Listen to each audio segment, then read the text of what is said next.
여러분 안녕하십니까? 오늘 참으로 좋은 날입니다.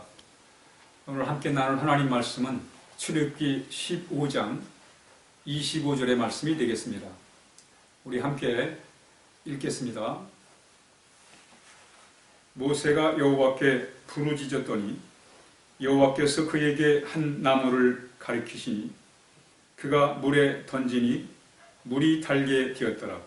거기서 여호와께서 그들을 위하여 법도와 율례를 정하시고 그들을 시험하실세. 아멘.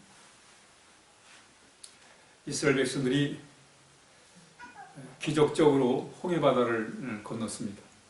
하나님의 도우심, 하나님의 인도하심, 하나님의 길 여심을 통해서 그들은 홍해바다를 건너게 된 것입니다. 거기서 이스라엘 백성들은 놀라운 감격을 가지게 됩니다. 하나님이 우리 앞길을 인도하신다는 거예요. 이제 우리가 하나님만 믿으면 이 광야에서도 살 길이 있다라는 그런 확신과 믿음을 갖게 되었을 것입니다. 그 감격은 이루 말할 수가 없습니다.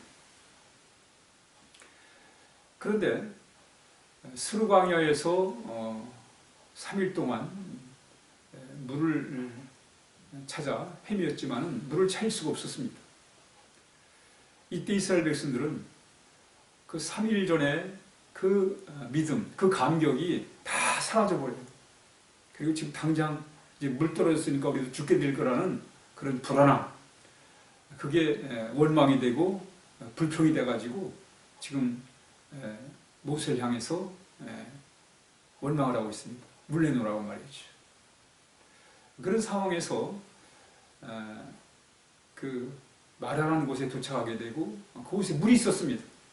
근데 물이 써가지고 그 물을 먹을 수가 없는 거예요. 이때 하나님은 모세에게 한 나무를 가르치십니다. 그리고 그 나무를 그 물에 넣을 때 그 쓴 물이 말이죠. 써서 먹을 수 없는 물이 단물로 바뀌는 놀라운 역사가 임하게 된 것입니다. 오늘 이야기를 통해서 하나님은 항상 쓴 물을 단물로 바꾸시는 변화의 역사를 이루시는 분이심을 우리는 말씀을 통해서 발견하게 되는 것입니다. 하나님은 우리로 하여금 이 변화된 삶, 새로운 삶을 원하십니다. 죄인이 의인되는 그 놀라운 역사, 바로 이런 역사를 하나님이 이루시는 것. 오늘 하나님은 이스라엘 백성들에게 이 마라의 쓴 물을 단물로 바꾸시는 그 기적을 보여주신 것입니다. 하나님은 늘 우리를 통해서 새로운 변화를 원하시고 또 우리가 하나님을 믿는다는 것은 새로운 삶의 변화를 우리가 경험할 수 있는 놀라운 기회가 된다는 것을 말씀하고 있습니다. 여러분, 기독교의 핵심이 뭐예요? 우리 하나님을 통해서 새롭게 변화되는 거예요. 이 특별히 쓴 물을 단물로 바꾸시는 하나님. 우리가 세상 살다 보면 그 쓴물 같은 인생을 경험할 때가 있습니다. 그때 하나님은 그 쓴물의 인생을 단물의 인생으로 바꿔주시는 분이심을 우리가 경험할 수가 있습니다. 그 베들레헴에 나오미라는 여자가 살고 있었습니다. 그런데 그 베들레헴에 기근이 들었어요. 그래서 정말 도저히 살아갈 수가 없습니다.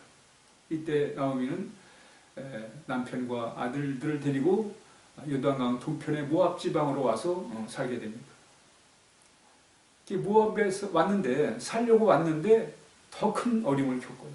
남편이 세상을 떠나고 아들들이 세상을 떠나는 그런 아주 어려운 상황을 직면하게 됩니다.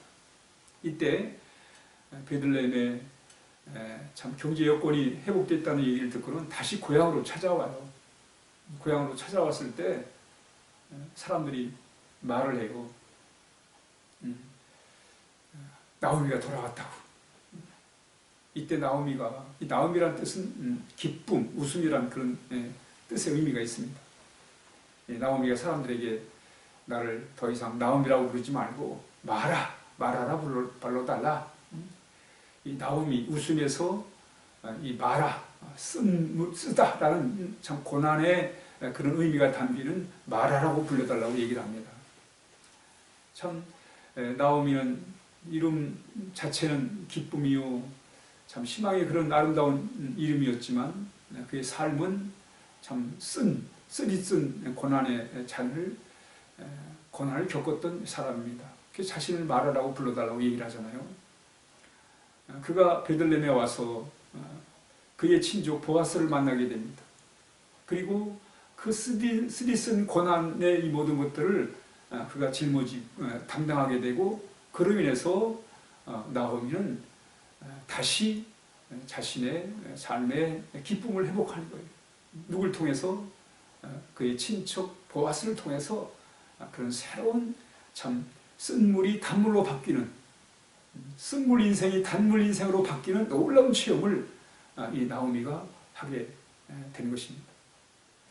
그렇습니다, 여러분. 하나님은 쓴물 같은 인생을 단물 같은 인생으로 바꿔주신 분이세요. 특별히 오늘 본문에 보면 이 마라의 쓴물을 때문에 마실 수 없을 때 하나님이 한 나무를 가르치세요. 그리고 그 나무를 거기에 넣었을 때 그 쓴물이 단물로 바뀐 것입니다. 이 나무는 바로 예수님의 십자가를 뜻하는 것입니다. 예수님은 변화의 바로 중심이세요. 우리가 예수님을 믿는 이유는 예수님을 통해서 새로운 변화의 삶을 살기 위해서 그런 겁니다. 하나님이 왜 예수님을 보내셨습니까? 새로운 삶을 살라고. 누구든지 그리스도 안에 있으면 새로운 피조물이라.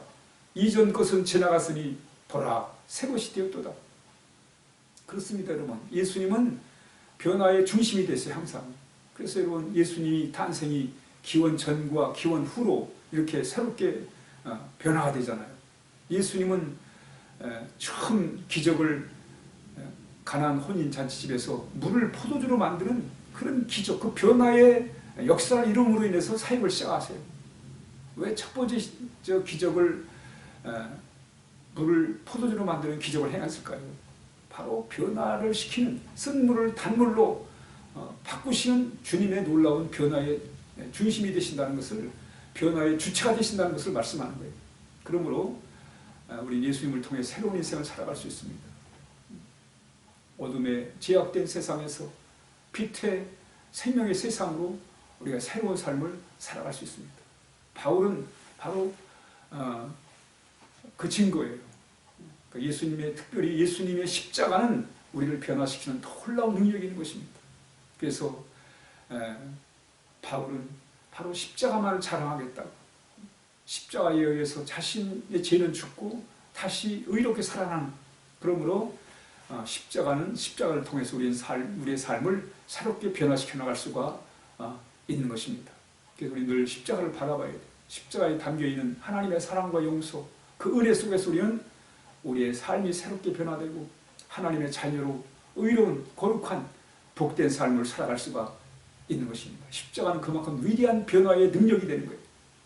여러분, 우리가 예수님의 십자가를 바라보면서 변화되지 못한다면 세상의 무엇을 가지고 우리가 변화의 삶을 경험할 수 있겠습니까? 우리는 우리를 위해 생명을 내어주신 그 십자가를 바라봄으로 인해서 우리는 새로운 변화를 경험하고 그 변화가 주는 참다운 행복을 우리가 누리고 살아야 할 것입니다. 오늘 하루도 우리 주님의 십자가 바라보면서 그 속에서 이제 삶의 변화를 경험하고 그리고 그 변화가 주는 참된 행복을 우리가 누리며 살아야 하겠습니다.